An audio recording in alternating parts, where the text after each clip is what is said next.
ஆலயா cotton trending வேட்டிகள் ஷர்ட்டுகள்.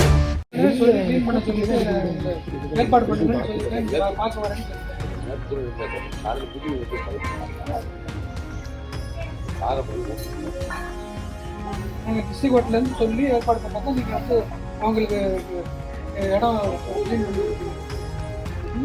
ராமேஸ்வரம் நகராட்சிக்குள் நுழைபவர்களிடமிருந்து தினமும் வசூலிக்கப்படும் சுங்க கட்டணம் மூலம் கோடிக்கணக்கில் நிதி கிடைக்கும்போது நகரின் பல இடங்களில் குப்பை மற்றும் பிளாஸ்டிக் பாட்டில்கள் தேங்கியிருப்பது ஏன் என்று ராமநாதபுரம் மாவட்ட முதன்மை நீதிபதி கேள்வி எழுப்பியுள்ளார்.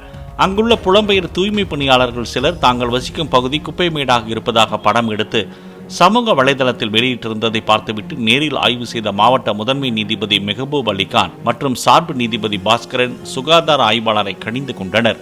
புலம்பெயர் தூய்மை பணியாளர்களின் சுகாதாரத்தை உறுதி செய்யவும் உத்தரவிட்டனர்.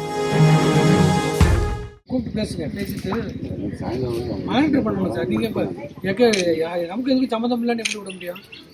இன்ஹியூமன் கண்டிஷன்ஸில் எப்படி சார் பார்த்தீங்களா? நீங்கள் முன்னாடி வந்து பார்த்தீங்களா எப்படி இருந்துச்சுன்னு? இப்போ இங்கே நீங்கள் நிற்பீங்களா? இங்கே நம்ம யாராவது வந்து இங்கே நிற்போமா?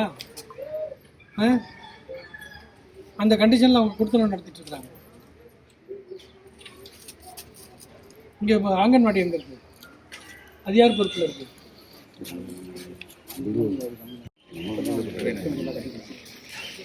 நடக்குதா இல்லையா?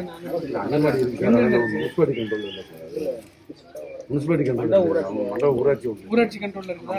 இந்த ஊராட்சிக்காரங்க வர சொல்லுங்க. அவங்க வருஷம் ஸ்டார்ட் இருக்குல்ல, ஏர்லி மார்னிங் போவாங்க. இந்த செக்ரிகேஷன் சரி எங்கேயும் சரி அவங்க வந்து தேவைப்படுறது க்ளவுஸு, மாஸ்க்கு, அந்த இதெல்லாம் ஆப்ரன் எல்லாம் கொடுக்கணும். இந்த சேஃப்டி மெஷர்ஸ் அதுக்கு வந்து பட்ஜெட்லாம் மட்டும் வாங்கியிருப்பாங்க. அதெல்லாம் செக் பண்ணுங்க. செக் பண்ணிட்டு சார் நீங்கள் ஃபாலோ பண்ணுங்க. இங்கேயும் இல்லை, எல்லா இடத்துலையும் பாருங்கள்.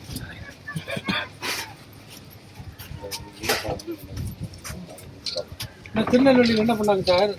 கொடுத்தாங்க எல்லாம். அவங்க வந்து சோல்டு முனிசிபாலிட்டியில் கிராஸ் செக் பண்ணும்போது வந்து அங்கே கொடுத்து அக்கௌண்ட்லாம் கட்டுறாங்க.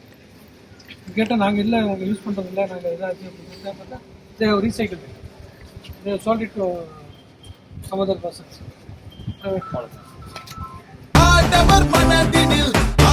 ஆலயா காட்டன் ட்ரெண்டிங் வேட்டிகள் ஷர்ட்டுகள். பிளே ஸ்டோர் மற்றும் ஆப் ஸ்டோரில் இருந்து பாலிமர் செயலியை QR கோடு மூலம் பதிவிறக்கம் செய்யுங்கள். செய்திகளை உடனுக்குடன் பெறுங்கள்.